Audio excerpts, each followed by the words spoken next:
Hi, this is Garry from Next Actions. It's that special time when people start to plan for the next year. Most people, they normally do this at the start or the end of a calendar year.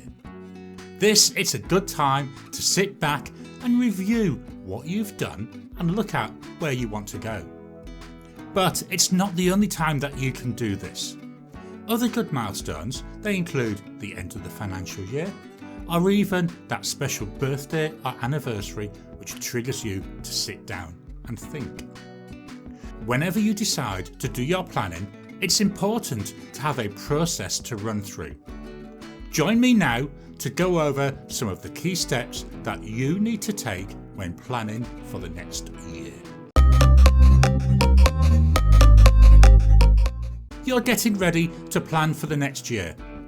It's more than likely that you're saying that you want it to be better than the one you've just had. I mean, isn't that the idea, to improve on your past performance?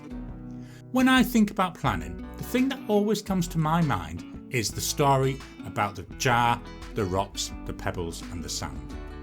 Most people, you may have heard of this, but I'm going to very quickly go through it just in case you haven't. You have an empty jar, some rocks, pebbles and some sand. That empty jar, it represents your life. The rocks, they're the big things in your life, things like your family and your health.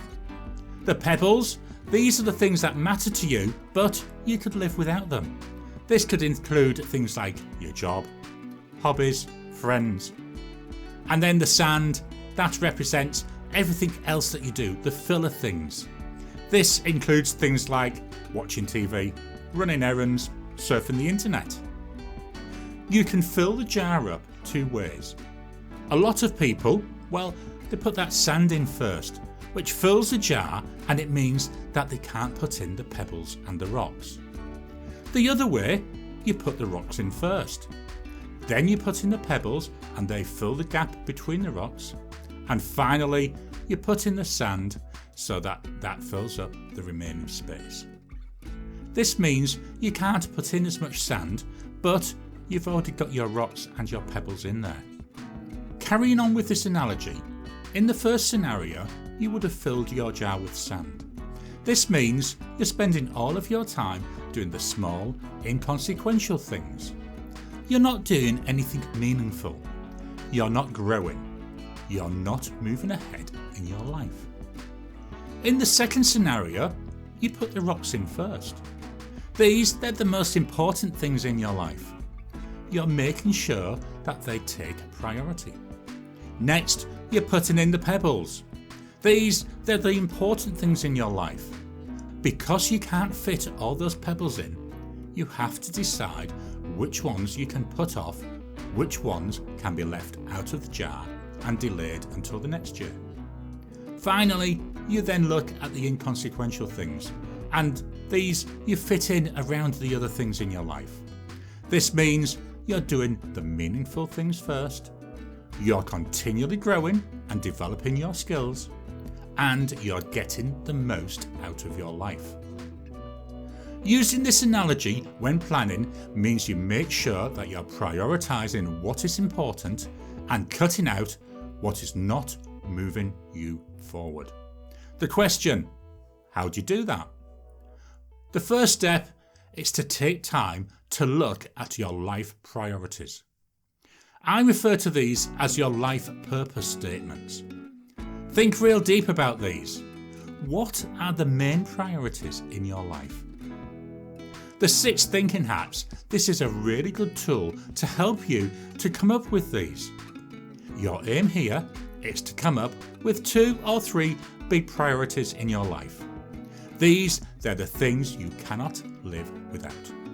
They are your reason for being. I've found that if you've got more than 3 of these, it ends up being distracting. 3 seems to be the best number of big priorities to have. They're the equivalent of the rocks that you've been putting into that jar. Once you've got your 3 life purpose statements, then you can move on to the next step. What are your major goals? These goals, they're things that are going to move you towards your life's purpose. You would start looking at long-term goals, things that may take 3 to 5 years to achieve. You then break these down into some shorter-term goals. These are things that you can do in the next year. The aim, each goal you come up with, should be moving you towards your life purpose. If it isn't moving you forward, you've got to question, why are you doing it? These goals, you'd then spend some time and you'd break them down into smaller projects. A project, it's just a set of steps that you need to take to complete a goal. You can think of the goal as a concept, as an idea that you want to meet. The projects, well, these are just lists of concrete actions that you can take to allow you to meet that goal. An example, you've got a goal to go on an overseas vacation. Your project would include things like save $200 per month into the vacation account, research locations, book flights, book a hotel, and that list, well, it goes on. The list of actions are the things that you can tick off, the things you can actually do, the things that are moving you towards the goal.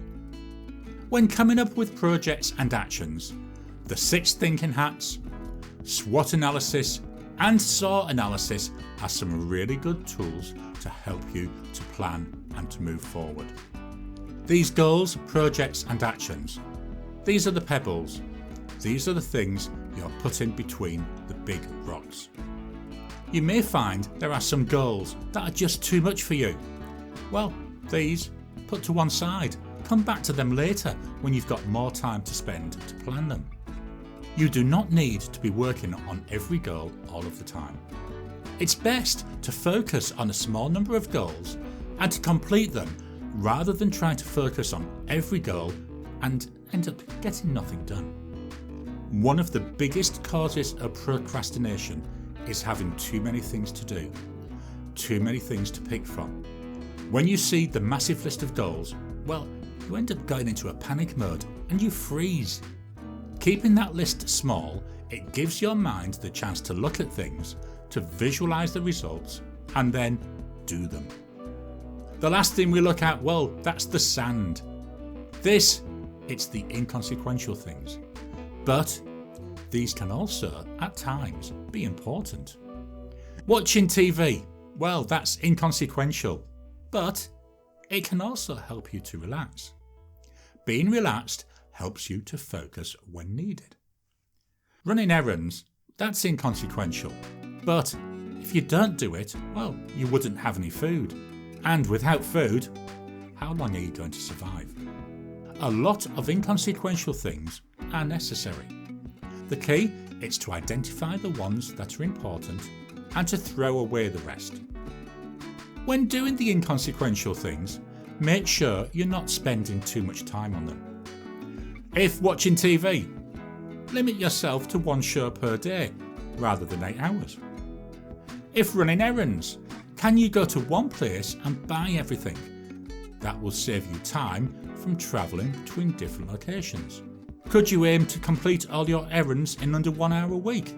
There's a nice challenge for you. Have you started planning for the next year?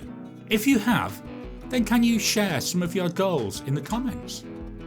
If you liked this video, please hit that like button. And if you know anyone who would benefit from this video, please share it with them now.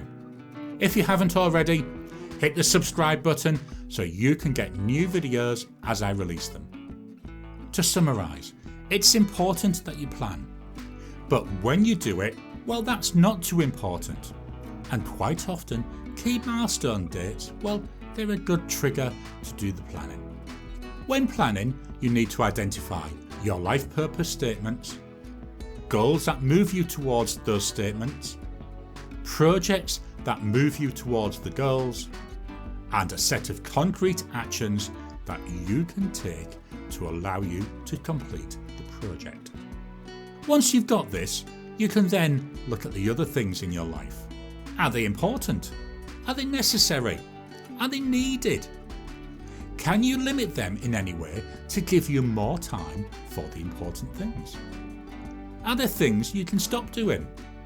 Can other people do things for you? These questions and others like it can all help you to focus on what is important. By focusing on key activities, you can grow your skills, improve your life, and get the results you deserve. If you're struggling with planning, why not give me a call? I can help you with the planning process and walk you through activities that help you to get control of your work and your life.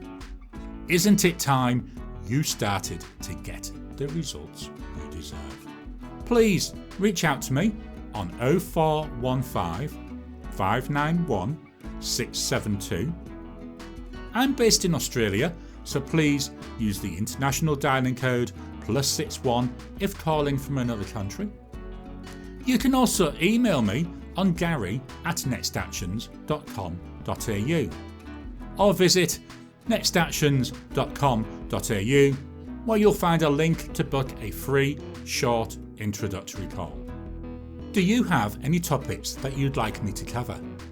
If you do, please drop a comment below and I'll add it to the list of upcoming videos.